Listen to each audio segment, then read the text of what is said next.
Chapter 3. 7 Cures for a Lean Purse. The glory of Babylon endures. Down through the ages, its reputation comes to us as the richest of cities, its treasures as fabulous. Yet it was not always so. The riches of Babylon were the results of the wisdom of its people. They first had to learn how to become wealthy. When the good King Sargon returned to Babylon after defeating his enemies, the Elamites, he was confronted with a serious situation. The royal chancellor explained it to the king thus: "After many years of great prosperity brought to our people because your majesty built the great irrigation canals and the mighty temples of the gods, now that these works are completed, the people seem unable to support themselves. The laborers are without employment. The merchants have few customers. The farmers are unable to sell their produce. The people have not enough gold to buy food." "But where has all the gold gone that we spent for these great improvements?" demanded the king. "It has found its way, I fear," responded the chancellor, "into the possession of a few very rich men of our city. It filtered through the fingers of most of our people as quickly as the goat's milk goes through the strainer. Now that the stream of gold has ceased to flow, most of our people have nothing to show for their earnings." The king was thoughtful for some time. Then he asked, "Why should so few men be able to acquire all the gold?" "Because they know how," replied the chancellor. "One may not condemn a man for succeeding because he knows how. Neither may one with justice take away from a man what he has fairly earned to give to men of less ability."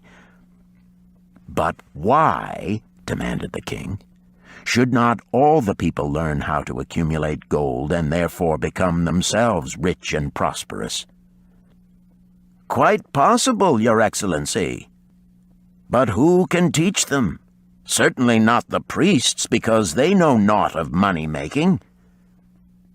"Who knows best in all our city how to become wealthy, Chancellor?" asked the king. "Thy question answers itself, Your Majesty. Who has amassed the greatest wealth in Babylon?" "Well said, my able chancellor. It is Arkad. He is the richest man in Babylon. Bring him before me on the morrow." Upon the following day, as the king had decreed, Arkad appeared before him, straight and sprightly, despite his 80 years and 10. "Arkad," spoke the king, "is it true thou art the richest man in Babylon?" "So it is reported, Your Majesty, and no man disputes it." "How becamest thou so wealthy?" "By taking advantage of opportunities available to all citizens of our good city." "Thou hadst nothing to start with?" "Only a great desire for wealth. Besides this, nothing." "Arkad," continued the king, "our city is in a very unhappy state because a few men know how to acquire wealth and therefore monopolize it, while the mass of our citizens lack the knowledge of how to keep any part of the gold they receive. It is my desire that Babylon be the wealthiest city in the world. Therefore, it must be a city of many wealthy men. Therefore, we must teach all the people how to acquire riches. Tell me, Arkad, is there any secret to acquiring wealth? Can it be taught?" "It is practical, Your Majesty. That which one man knows can be taught to others." The king's eyes glowed. "Arkad, thou speakest the words I wish to hear. Wilt thou lend thyself to this great cause? Wilt thou teach thy knowledge to a school for teachers, each of whom shall teach others until there are enough trained to teach these truths to every worthy subject in my domain?" Arkad bowed and said, I am thy humble servant to command. Whatever knowledge I possess will I gladly give for the betterment of my fellow men and the glory of my king. Let your good chancellor arrange for me a class of 100 men, and I will teach them those 7 cures which did fatten my purse, than which there was none leaner in all Babylon." A fortnight later, in compliance with the king's command, the chosen 100 assembled in the great hall of the Temple of Learning, seated upon colorful rings in a semicircle. Arkad sat beside a small tabaret upon which smoked a sacred lamp, sending forth a strange and pleasing odor. "Behold the richest man in Babylon," whispered a student, nudging his neighbor as Arkad arose. "He is but a man, even as the rest of us." "As a dutiful subject of our great king," Arkad began, "I stand before you in his service. Because once I was a poor youth who did greatly desire gold, and because I found knowledge that enabled me to acquire it, he asks that I impart unto you my knowledge. I started my fortune in the humblest way. I had no advantage not enjoyed as fully by you and every citizen in Babylon. The first storehouse of my treasure was a well-worn purse. I loathed its useless emptiness. I desired that it be round and full, clinking with the sound of gold. Therefore I sought every remedy for a lean purse. I found 7. To you who are assembled before me shall I explain the 7 cures for a lean purse, which I do recommend to all men who desire much gold. Each day for 7 days will I explain to you one of the 7 remedies. Listen attentively to the knowledge that I will impart. Debate it with me. Discuss it among yourselves. Learn these lessons thoroughly, that ye may also plant in your own purse the seed of wealth. First must each of you start wisely to build a fortune of his own. Then wilt thou be competent, and only then, to teach these truths to others. I shall teach to you in simple ways how to fatten your purses. This is the first step leading to the Temple of Wealth, and no man may climb who cannot plant his feet firmly upon the first step. We shall now consider the first cure. The first cure. Start thy purse to fattening. Arkad addressed the thoughtful man in the second row. My good friend, at what craft workest thou? I, replied the man, am a scribe and carve records upon the clay tablets. Even at such labor did I myself earn my first coppers. Therefore thou hast the same opportunity to build a fortune. He spoke to a florid-faced man farther back. Pray tell also what dost thou to earn thy bread? I, responded this man, am a meat butcher. I do buy the goats the farmers raise and kill them and sell the meat to the housewives and the hides to the sandal makers. Because thou dost also labor and earn, thou hast every advantage to succeed that I did possess. In this way did Arkad proceed to find out how each man labored to earn his living. When he had done questioning them, he said, Now, my students, ye can see that there are many trades and labors at which men may earn coins. Each of the ways of earning is a stream of gold from which the worker doth divert by his labors a portion to his own purse. Therefore into the purse of each of you flows a stream of coins, large or small, according to his ability. Is it not so? Thereupon they agreed that it was so. Then, continued Arkad, if each of you desireth to build for himself a fortune, is it not wise to start by utilizing that source of wealth which he already has established? To this they agreed. Then Arkad turned to a humble man who had declared himself an egg merchant. If thou select one of thy baskets, and put into it each morning 10 eggs, and take out from it each evening 9 eggs, what will eventually happen? It will become in time overflowing. Why? Because each day I put in 1 more egg than I take out. Arkad turned to the class with a smile. Does any man here have a lean purse? First they looked amused. Then they laughed. Lastly, they waved their purses in jest. "All right," he continued. "Now I shall tell thee the first remedy I learned to cure a lean purse. Do exactly as I have suggested to the egg merchant. For every 10 coins thou placest within thy purse, take out for use but 9. Thy purse will start to fatten at once, and its increasing weight will feel good in thy hand and bring satisfaction to thy soul. Deride not what I say because of its simplicity. Truth is always simple. I told thee I would tell how I built my fortune. This was my beginning. I too carried a lean purse and cursed it because there was naught within to satisfy my desires. But when I began to take out from my purse but 9 parts of 10 I put in, it began to fatten. So will thine. Now I will tell a strange truth, the reason for which I know not. When I ceased to pay out more than 9/10 of my earnings, I managed to get along just as well. I was not shorter than before.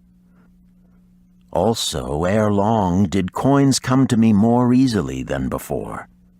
Surely it is a law of the gods that unto him who keepeth and spendeth not a certain part of all his earnings shall gold come more easily. Likewise him whose purse is empty does gold avoid. Which desirest thou the most? Is it the gratification of thy desires of each day, a jewel, a bit of finery, better raiment, more food, things quickly gone and forgotten?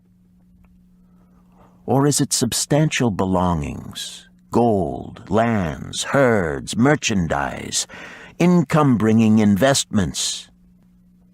The coins thou takest from thy purse bring the first. The coins thou leavest within it will bring the latter. This, my students, was the first cure I did discover for my lean purse. For each 10 coins I put in, to spend but 9. Debate this among yourselves. If any man proves it untrue, tell me upon the morrow when we shall meet again. The second cure. Control thy expenditures. Some of your members, my students, have asked me this. How can a man keep 1/10 of all he earns in his purse when all the coins he earns are not enough for his necessary expenses? So did Arkad address his students upon the second day.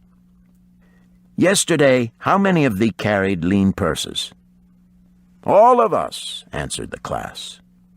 Yet thou do not all earn the same. Some earn much more than others. Some have much larger families to support. Yet all purses were equally lean. Now I will tell thee an unusual truth about men and sons of men. It is this, that what each of us calls our necessary expenses will always grow to equal our incomes unless we protest to the contrary. Confuse not the necessary expenses with thy desires. Each of you, together with your good families, have more desires than your earnings can gratify. Therefore are thy earnings spent to gratify these desires insofar as they will go. Still thou retainest many ungratified desires. All men are burdened with more desires than they can gratify. Because of my wealth, thinkest thou I may gratify every desire? 'Tis a false idea. There are limits to my time. There are limits to my strength. There are limits to the distance I may travel. There are limits to what I may eat. There are limits to the zest with which I may enjoy. I say to you that just as weeds grow in a field wherever the farmer leaves space for their roots, even so freely do desires grow in men whenever there is a possibility of their being gratified. Thy desires are a multitude, and those that thou mayest gratify are but few. Study thoughtfully thy accustomed habits of living. Herein may be most often found certain accepted expenses that may wisely be reduced or eliminated. Let thy motto be 100% of appreciated value demanded for each coin spent. Therefore, engrave upon the clay each thing for which thou desireth to spend.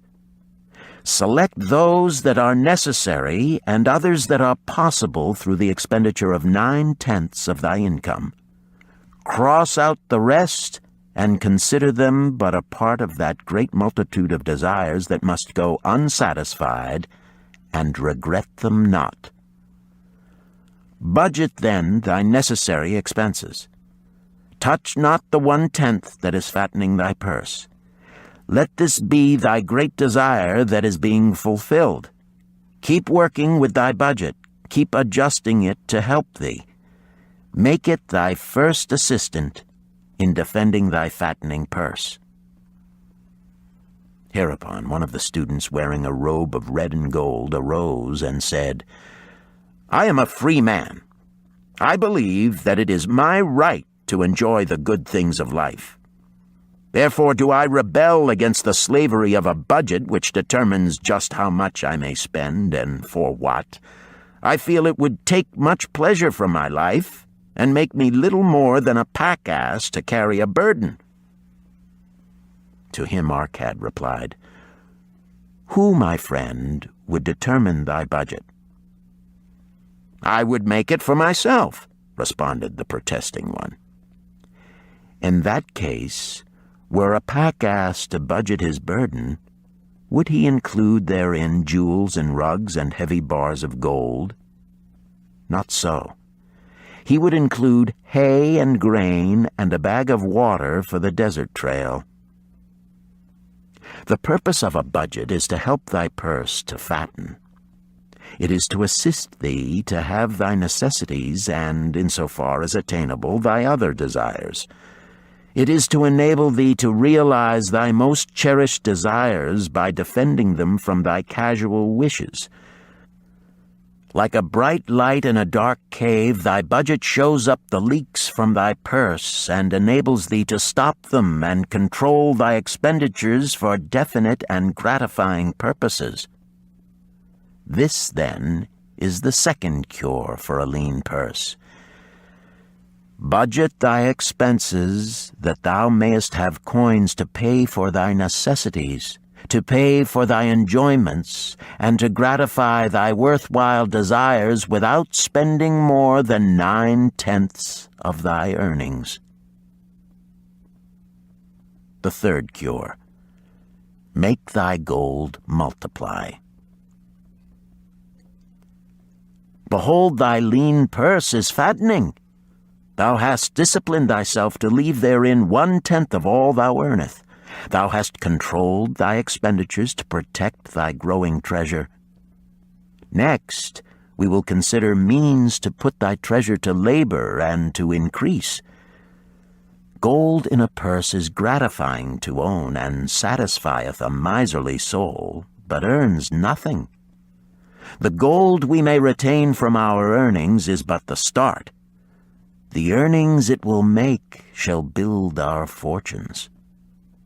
So spoke Arkad upon the third day to his class.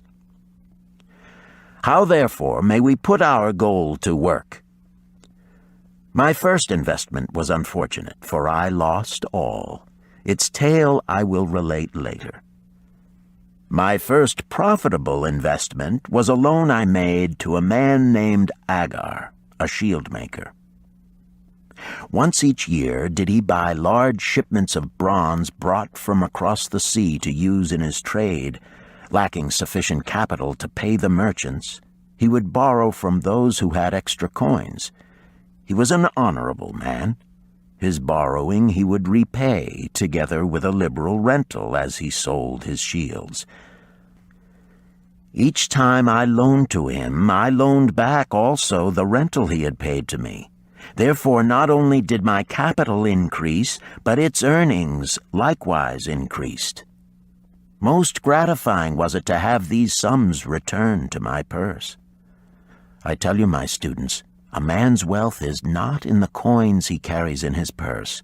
It is the income he buildeth, the golden stream that continually floweth into his purse and keepeth it always bulging. That is what every man desireth. That is what thou, each one of thee, desireth. An income that continueth to come whether thou work or travel. Great income I have acquired, so great that I am called a very rich man. My loans to Agar were my first training in profitable investment. Gaining wisdom from this experience, I extended my loans and investments as my capital increased. From a few sources at first, from many sources later, flowed into my purse a golden stream of wealth available for such wise uses as I should decide. Behold, from my humble earnings, I had begotten a horde of golden slaves, each laboring and earning more gold. As they labored for me, so their children also labored, and their children's children, until great was the income from their combined efforts. Gold increaseth rapidly when making reasonable earnings, as thou wilt see from the following. A farmer, when his first son was born, took 10 pieces of silver to a moneylender and asked him to keep it on rental for his son until he became 20 years of age. This the moneylender did, and agreed the rental should be 1/4 of its value each 4 years. The farmer asked, because this sum he had set aside as belonging to his son, that the rental be added to the principal. When the boy had reached the age of 20 years, the farmer again went to the moneylender to inquire about the silver. The moneylender explained that because this sum had been increased by compound interest, the original 10 pieces of silver had now grown to 30½ pieces. The farmer was well pleased, and because the son did not need the coins, he left them with the moneylender. When the son became 50 years of age, the father meantime having passed to the other world, the moneylender paid the son in settlement 167 pieces of silver. Thus, in 50 years, had the investment multiplied itself at rental almost 17 times. This, then, is the third cure for a lean purse. To put each coin to laboring, that it may reproduce its kind, even as the flocks of the field, and help bring to thee income, a stream of wealth that shall flow constantly into thy purse. The fourth cure. Guard thy treasures from loss. Misfortune loves a shining mark. Gold in a man's purse must be guarded with firmness, else it be lost. Thus it is wise that we must first secure small amounts and learn to protect them before the gods entrust us with larger. So spoke Arkad upon the 4th day to his class. Every owner of gold is tempted by opportunities whereby it would seem that he could make large sums by its investment in most plausible projects. Often friends and relatives are eagerly entering such investment and urge him to follow. The first sound principle of investment is security for thy principal. Is it wise to be intrigued by larger earnings when thy principal may be lost? I say not. The penalty of risk is probable loss. Study carefully, before parting with thy treasure, each assurance that it may be safely reclaimed. Be not misled by thine own romantic desires to make wealth rapidly. Before thou loan it to any man, assure thyself of his ability to repay and his reputation for doing so, that thou mayest not unwittingly be making him a present of thy hard-earned treasure. Before thou entrust it as an investment in any field, acquaint thyself with the dangers which may beset it. My own first investment was a tragedy to me at the time. The guarded savings of a year I did entrust to a brickmaker named Asmer, who was traveling over the far seas, and in Tyre agreed to buy for me the rare jewels of the Phoenicians. These we would sell upon his return and divide the profits. The Phoenicians were scoundrels and sold him bits of glass. My treasure was lost. Today, my training would show to me at once the folly of entrusting a brickmaker to buy jewels. Therefore do I advise thee from the wisdom of my experiences, be not too confident of thine own wisdom in entrusting thy treasures to the possible pitfalls of investments. Better by far to consult the wisdom of those experienced in handling money for profit. Such advice is freely given for the asking, and may readily possess a value equal in gold to the sum thou considerest investing. In truth, such is its actual value if it save thee from loss. This, then, is the fourth cure for a lean purse, and of great importance if it prevent thy purse from being emptied once it has become well filled. Guard thy treasure from loss by investing only where thy principal is safe, where it may be reclaimed if desirable, and where thou wilt not fail to collect a fair rental. Consult with wise men. Secure the advice of those experienced in the profitable handling of gold. Let their wisdom protect thy treasure from unsafe investments. The fifth cure. Make of thy dwelling a profitable investment. If a man setteth aside 9 parts of his earnings upon which to live and enjoy life, and if any part of this 9 parts he can turn into a profitable investment without detriment to his well-being, then so much faster will his treasures grow.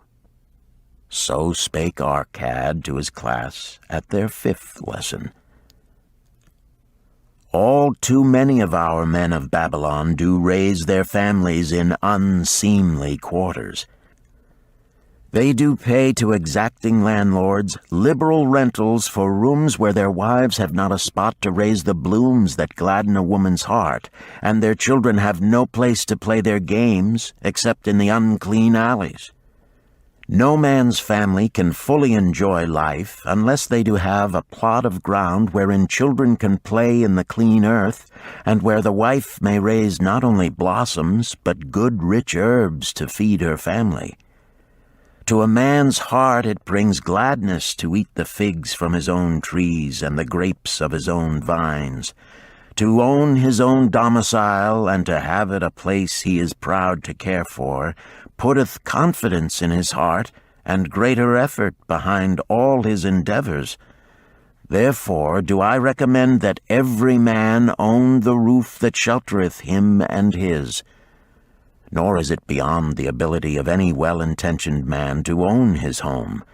Hath not our great king so widely extended the walls of Babylon that within them much land is now unused and may be purchased at sums most reasonable? Also I say to you, my students, that the money-lenders gladly consider the desires of men who seek homes and land for their families. Readily may thou borrow to pay the brickmaker and the builder for such commendable purposes, if thou can show a reasonable portion of the necessary sum which thou thyself hast provided for the purpose.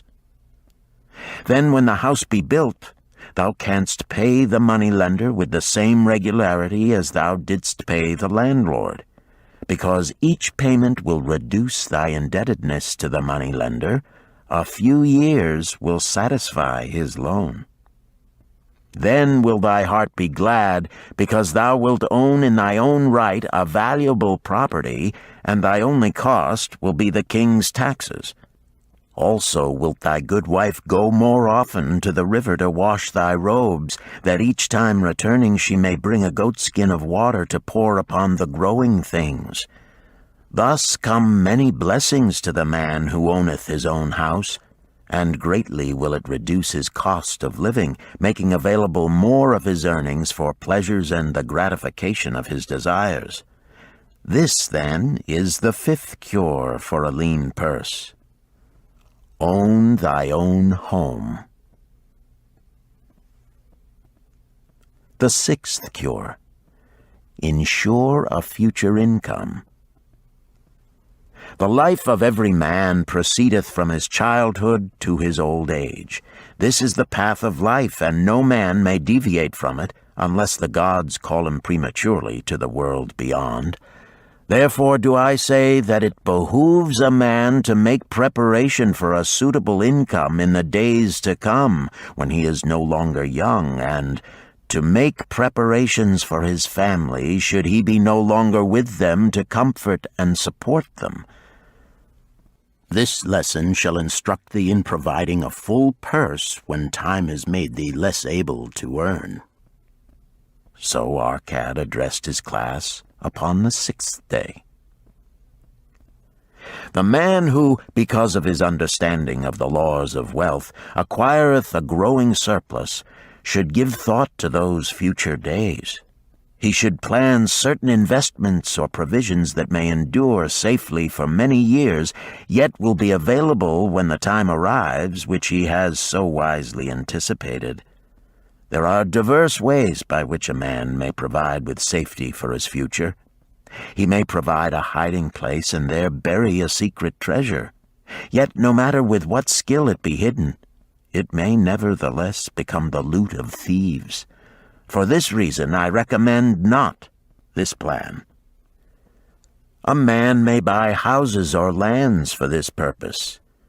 If wisely chosen as to their usefulness and value in the future, they are permanent in their value and their earnings, or their sale will provide well for his purpose.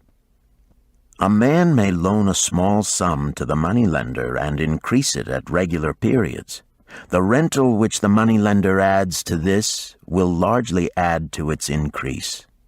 I do know a sandal maker named Ansan, who explained to me not long ago that each week for 8 years he had deposited with his moneylender 2 pieces of silver.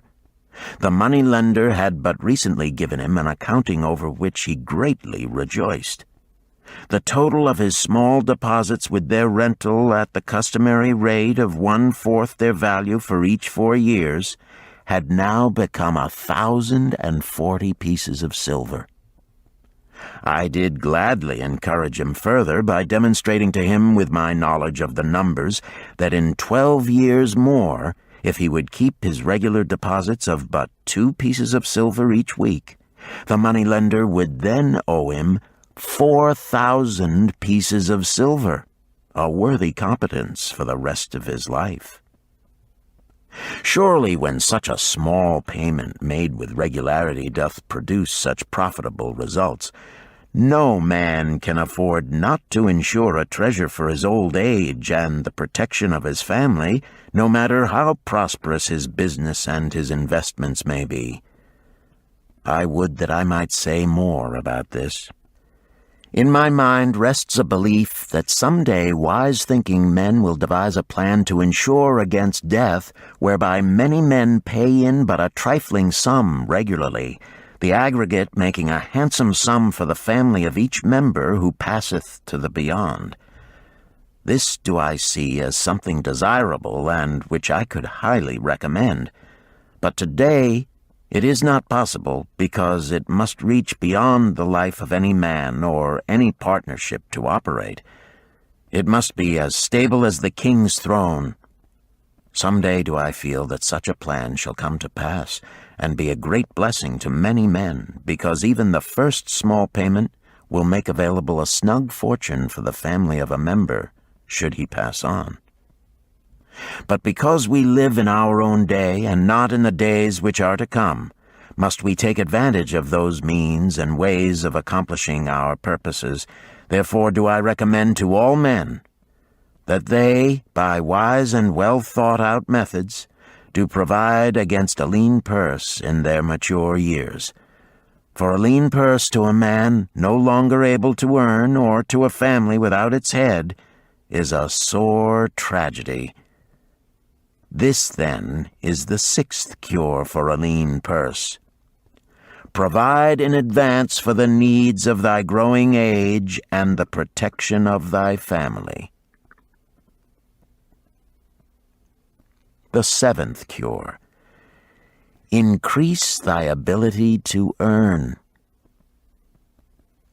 This day do I speak to thee, my students, of one of the most vital remedies for a lean purse. Yet I will not talk of gold, but of yourselves, of the men beneath the robes of many colors who do sit before me. I will talk to you of those things within the minds and lives of men which do work for or against their success. So did Arkad address his class upon the seventh day. Not long ago came to me a young man seeking to borrow. When I questioned him the cause of his necessity, he complained that his earnings were insufficient to pay his expenses. Thereupon I explained to him, this being the case, he was a poor customer for the moneylender, as he possessed no surplus earning capacity to repay the loan. What you need, young man, I told him, is to earn more coins. What dost thou to increase thy capacity to earn? All that I can do, he replied. 6 times within 2 moons have I approached my master to request my pay be increased, but without success. No man can go oftener than that. We may smile at his simplicity, yet he did possess one of the vital requirements to increase his earnings. Within him was a strong desire to earn more, a proper and commendable desire. Preceding accomplishment must be desire. Thy desires must be strong and definite. General desires are but weak longings. For a man to wish to be rich is of little purpose. For a man to desire 5 pieces of gold is a tangible desire which he can press to fulfillment. After he has backed his desire for 5 pieces of gold with strength of purpose to secure it, next he can find similar ways to obtain 10 pieces, and then 20 pieces, and later 1,000 pieces, and, behold, he has become wealthy. In learning to secure his one definite small desire, he hath trained himself to secure a larger one. This is the process by which wealth is accumulated, first in small sums, then in larger ones as a man learns and becomes more capable. Desires must be simple and definite. They defeat their own purpose should they be too many, too confusing, or beyond a man's training to accomplish. As a man perfecteth himself in his calling, even so doth his ability to earn increase. In those days when I was a humble scribe carving upon the clay for a few coppers each day, I observed that other workers did more than I, and were paid more. Therefore did I determine that I would be exceeded by none. Nor did it take long for me to discover the reason for their greater success. More interest in my work, more concentration upon my task, more persistence in my effort, and, behold, few men could carve more tablets in a day than I. With reasonable promptness my increased skill was rewarded, nor was it necessary for me to go 6 times to my master to request recognition. The more of wisdom we know, the more we may earn. That man who seeks to learn more of his craft shall be richly rewarded. If he is an artisan, he may seek to learn the methods and the tools of those most skillful in the same line. If he laboreth at the law or at healing, he may consult and exchange knowledge with others of his calling. If he be a merchant, he may continually seek better goods that can be purchased at lower prices. Always do the affairs of men change and improve, because keen-minded men seek greater skill that they may better serve those upon whose patronage they depend. Therefore, I urge all men to be in the front rank of progress and not to stand still, lest they be left behind. Many things come to make a man's life rich with gainful experiences. Such things as the following a man must do if he respects himself. He must pay his debts with all the promptness within his power, not purchasing that for which he is unable to pay. He must take care of his family, that they may think and speak well of him. He must make a will of record, that in case the gods call him, proper and honorable division of his property be accomplished. He must have compassion upon those who are injured and smitten by misfortune, and aid them within reasonable limits. He must do deeds of thoughtfulness to those dear to him. Thus, the seventh and last remedy for a lean purse is to cultivate thy own powers, to study and become wiser, to become more skillful, to so act as to respect thyself. Thereby shalt thou acquire confidence in thyself to achieve thy carefully considered desires. These, then, are the 7 cures for a lean purse, which, out of the experience of a long and successful life, I do urge for all men who desire wealth. There is more gold in Babylon, my students, than thou dreamest of. There is abundance for all. Go thou forth and practice these truths, that thou mayest prosper and grow wealthy, as is thy right. Go thou forth and teach these truths, that every honorable subject of his majesty may also share liberally in the ample wealth of our beloved city.